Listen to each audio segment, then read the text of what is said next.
ప్రభుత్వం తీసుకున్నటువంటి కొత్త విధానాన్ని పాఠశాలల పని వేళల విషయంలో 9 గంటల నుంచి 5 గంటల వరకు కూడా ఉండాలని చెప్పి ఈ ప్రభుత్వం ఒక నిర్ణయం తీసుకుంది.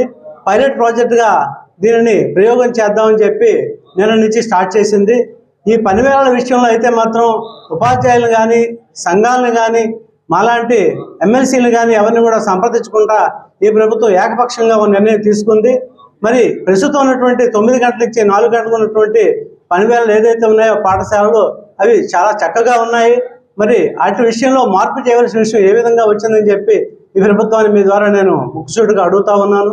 మరి 9 గంటల నుంచి 5 గంటల వరకు కూడా పని వేళలు పెడతా ఉంటే మరి విద్యార్థులు స్కూల్ నుంచి 3-4 కిలోమీటర్లు కానీ 5 కిలోమీటర్లు కానీ మళ్ళీ ఇంటికి వెళ్ళాలంటే ఆడపిల్లలకి భద్రత ఎక్కడి నుంచి వస్తుంది? మరి 9 నుంచి 4 గంటల వరకు కూడా మరి పాఠశాల టైమింగ్ సరిపోతున్నప్పుడు 5 గంటల వరకు కూడా పెట్టి ఉపాధ్యాయుల్ని అదేవిధంగా విద్యార్థుల తల్లిదండ్రులను కూడా గందరగోళ పరిస్థితుల్లో పెడతా ఉన్నారు. దీన్ని పునఃసమీక్షించుకొని ఖచ్చితంగా దీని విషయంలో